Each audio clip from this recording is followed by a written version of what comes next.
Shalom, salam, damai sejahtera dalam kasih Tuhan. Saudara-saudara, pada saat seperti ini, ketika pandemi masih terjadi, sakit penyakit, ancaman ada di mana-mana, maka ada baiknya kita merenungkan tentang kesehatan. Kunci kesehatan di dalam Alkitab.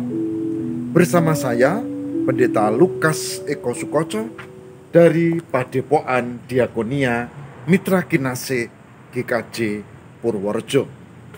Saya berdoa kiranya ibu, bapak, dan saudara ada dalam naungan kasih Tuhan dan tetap berpengharapan pun bagi yang sekarang kurang enak badan atau sakit.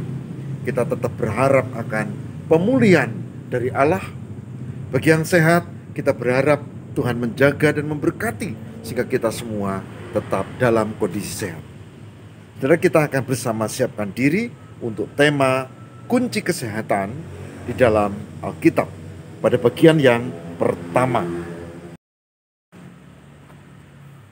Mengapa tema ini menjadi penting, saudara? Tema ini menjadi penting karena misteri tentang kesehatan menjadi bahan pergumulan kita. Mengapa kita yang hati-hati malah sakit? Mengapa orang yang hidupnya, gelandangan yang seperti itu kok tampaknya malah sehat? Mengapa penyakit datang, pandemi datang, tidak terduga? Ada banyak pertanyaan tentang hal ini. Tidak semua akan terjawab, tapi paling tidak hari ini kita belajar tentang kunci kesehatan di dalam Alkitab. Kita akan mulai cermati hal ini dan mari kita siapkan dengan bersama-sama membuka firman Tuhan. Ibu, bapak, dan saudara-saudara yang terkasih, saya akan mengajak untuk membaca bagian pertama dari Kitab Amsal. Kitab Amsal pasal 3 ayat 1 dan 2. Amsal 3 ayat 1 dan 2.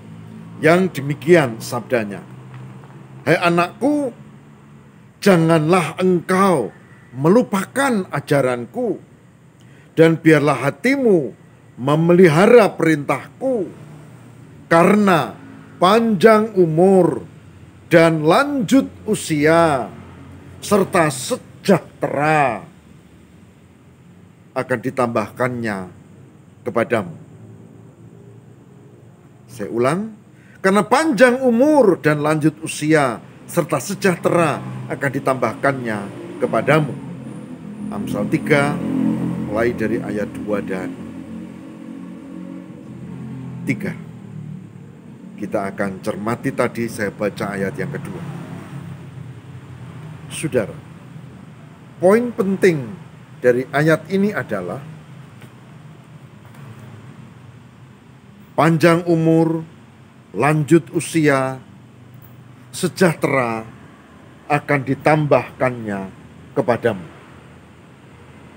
Dengan kata lain, kesehatan adalah bonus, ditambahkan, nggak dihitung tapi tambahan, bonus.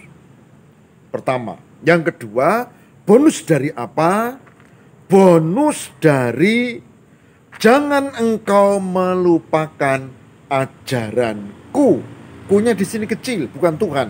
Ku ini adalah Amsal. Ku ini adalah orang tua. Jadi kunci kesehatan yang pertama adalah akan dapat bonus kalau kita memperhatikan ajaran dari Tuhan melalui orang tua kita. Dikatakan di sana, jangan engkau melupakan ajaranku, hatimu memelihara. Itu berarti melakukan. Ingat, kunci pertama kesehatan adalah itu anugerah atau bonus karena kita melakukan ajaran dari Tuhan melalui orang tua kita. Nah, ayat yang pertama itu Amsal 3 ayat 1 dan 2. Sedangkan ayat yang lain kita akan cermati, saudara-saudara. Ayat yang lainnya kita akan mencermati dari kitab Keluaran. Keluaran pasal 15. Keluaran 15 ayat 26. Keluaran 15 ayat 26. Saya baca yang demikian sabdanya. Firman-Nya, jika kamu sungguh-sungguh mendengar suara Tuhan Allahmu dan melakukan apa yang benar di matanya dan memasang telinga kepada perintah-perintahnya dan tetap mengikuti segala ketetapannya, maka aku, kata Tuhan, tidak akan menimpakan kepadamu penyakit manapun yang telah kutimpakan kepada orang Mesir, sebab aku Tuhan Allah yang menyembuhkan kamu. Keluaran 15 ayat 26. Saya ulang baca supaya jelas. Yang demikian sabdanya. Firman-Nya, jika kamu sungguh-sungguh mendengar suara Tuhan Allahmu dan melakukan apa yang benar di matanya dan memasang telingamu kepada perintah-perintahnya dan tetap mengikuti segala ketetapannya, maka aku tidak akan menimpakan kepadamu penyakit manapun yang telah kutimpakan kepada orang Mesir, sebab aku Tuhanlah yang menyembuhkan engkau. Demikian firman Tuhan. Keluaran 15 ayat 26. Saudara yang terkasih di dalam Tuhan, dari nas ini kita mencermati bahwa kesehatan itu memiliki yang disebut dengan laku. Kesehatan tidak otomatis. Kesehatan ada sesuatu yang harus dibuat. Maka di sini dikatakan, jika kamu apa? Yang pertama disebutkan dalam ayat 26, jika kamu sungguh-sungguh mendengar suara Tuhan dan melakukan. Persis seperti ayat yang pertama tadi, kesehatan itu anugerah. Kalau tadi disebut bonus, anugerah. Anugerah dari Tuhan. Karena kita dikatakan di sini mendengar suara Tuhan dan melakukannya, maka kita mendapat anugerah keselamatan, tapi juga kesehatan. Ada dua yang berimbang. Dikatakan di sini mendengar suara Tuhan, melakukan, itu pertama. Yang kedua disebutkan adalah memasang telinga dan mengikuti segala ketetapannya. Sama, yaitu kita mendengar suara Tuhan dengan telinga tentu, lalu kita hayati dan dilakukan.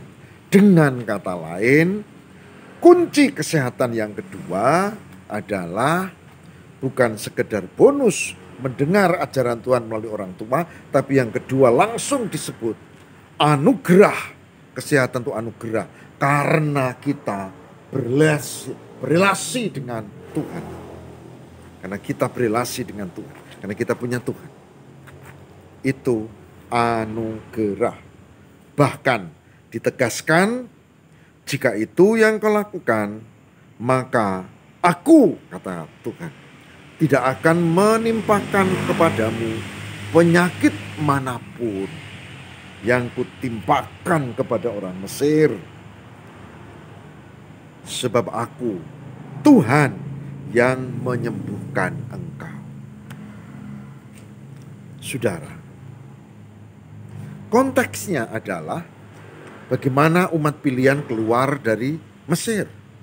Konteksnya adalah mereka melihat bagaimana Tuhan bisa menghukum dengan cara apapun, termasuk dengan ditimpakan yang disebut tulah atau penyakit. Konteksnya Tuhan memberi janji dengan contoh yang konkret, jika kamu mendengar suara Tuhan, jika kamu sungguh-sungguh percaya dan melakukan, maka kamu akan dilindungi dan tetap sehat dan tidak akan dapat hukuman seperti mereka. Nah, itu poinnya. Jadi hari ini kita belajar tentang 2 kunci kesehatan, saudara. Sekali lagi, hari ini kita belajar tentang 2 kunci kesehatan, yaitu mendengar petunjuk dan nasihat orang tua dan melakukan, dan dapat bonus kesehatan, umur panjang disebut di situ.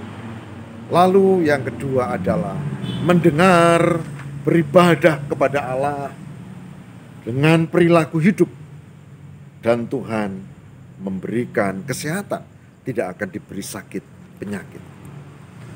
Mungkin kita bertanya, lalu prakteknya gimana? Prakteknya adalah kita menjadi umat pilihan Tuhan dan kita melakukan sebagai umat pilihan itu dalam kehidupan nyata. Yang disebut dengan kata ibadah bukan kebaktian resmi seperti yang kita bayangkan setiap hari Minggu.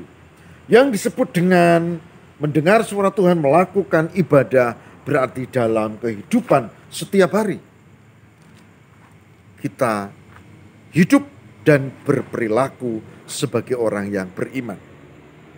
Saudara, kelihatannya ini remeh, tapi saya beritahu, ini poin penting. Karena mendengar suara Tuhan tidak selalu dari Alkitab, tapi dari ajaran orang tua tadi. Tapi mendengar suara Tuhan juga dari kehidupan dan dari siapapun yang kita tahu. Misalnya dari dokter, dari para medis tentang bagaimana hidup sehat. Tuhan bisa memakai siapapun. Dan itu akan dikaruniakan kesehatan dan kita tidak akan ditimpakan penyakit manapun. Kita tahu berapa sebetulnya kadar gula yang dibutuhkan tiap hari. Sekarang zaman modern, kita bisa searching, kita bisa mencari, kita bisa googling, kita buka Google, dan berapa sebetulnya. Kita tahu bahwa istirahat itu cukup. Berapa lama sebetulnya kita istirahat? Selama 24 jam. Kita tahu berapa liter air yang harus diminum selama 24 jam. Kita tahu. Nah, bagaimana kita mendengar itu dan melakukannya? Oke lah, sesekali kita istirahat kurang. Tapi kalau tiap hari tidurnya kurang dari 7 jam, ada masalah. Ya oke lah, kalau tiap hari minumnya tidak suka air putih aku. Saudara tahu air putih itu dibutuhkan oleh tubuh. Ini bukan soal suka atau tidak suka. Ini soal kebutuhan. Jadi kalau tidak suka air putih, minumnya kopi, teh, manis selalu, minuman botol. Ya udah, kita udah tahu, kita udah nabung penyakit. Jangan menyalahkan Tuhan. Kita harus yang mendengar dan melakukan. Mendengar dan melakukan. Istirahat yang cukup, makanan, lalu kemudian tadi air putih dan seterusnya. Kita bisa belajar banyak di situ. Dan kita bisa mengerti, jika kita lakukan itu, saudara, maka kita akan diberi kesehatan. Pertanyaannya, bagaimana jika kita sudah lakukan itu dan ternyata kita sakit? Misalnya keserempet atau kecelakaan. Itu pertanyaan yang mudah dijawab. Hidup ini tidak bisa seperti yang kita duga. Semua ada misteri dan itu pemegang misteri adalah Tuhan. Saya mengenal ada seorang pendeta yang baik yang dia selalu olahraga dan dia selalu tidak hanya relasi dengan Tuhan tapi sesama. Tapi kemudian dia naik motor dan jatuh dan berpulang, meninggal. Itu yang saya sebut sebagai misteri. Kita tidak tahu apa maksud Tuhan. Kita tidak tahu, saudara. Tapi yang kita tahu adalah Tuhan mau kita mendengar, kita menghayati, dan kita berperilaku sebagai orang beriman yang baik. Dan itu yang membuat kita sehat. Jadi, jangan pikir yang kita tidak tahu, pikir yang kita tahu. Mari mulai sekarang terapkan pola hidup sehat, jasmani rohani. Tidak hanya soal makanan minuman, tapi juga relasi kita dengan Tuhan. Sudah tahu, kalau kita tidak sungguh-sungguh membina relasi dengan Tuhan, meskipun tabungan kita banyak, meskipun makanan kita cukup, tapi kalau hati kita gundah, cemas, tidak ada gunanya. Maka mari belajar untuk memiliki pola hidup yang baik dan meyakini penyertaan dan berkat Tuhan. Marilah kita memohon tuntunan Roh Kudus. Marilah kita mendengar suara Tuhan melalui orang tua, melalui Alkitab, tapi juga melalui petugas para medis dan cara hidup yang baik. Dan marilah, jika itu sudah dilakukan, kunci itu, maka kita terima hidup yang sehat. Dan Tuhan katakan, aku tidak akan menimpakan penyakit manapun padamu. Semoga Tuhan memberkati. Mari kita berdoa. Tuhan, ajari kami untuk mendengar suara Tuhan, baik melalui orang tua kami, baik melalui kitab suci, baik melalui orang-orang yang mengajarkan tentang pola hidup sehat, supaya kami melakukan perilaku yang sehat dan mendapat anugerah kesehatan dan umur panjang. Berkati ya Tuhan, supaya ini menjadi gaya hidup kami menjadi orang percaya yang dinampakkan dalam kesehatan dan perilaku hidup sehari-hari. Itulah ibadah yang hidup. Mohon berkat-Mu Bapa, di tengah pandemi lindungi kami. Biarlah kami memiliki perlindungan Tuhan dan tetap sehat. Berkati yang masih terbaring sakit, beri pengharapan dan pulihkanlah ya Allah. Inilah doa kami, dalam Kristus kami mohon, kabulkanlah. Haleluya, amin.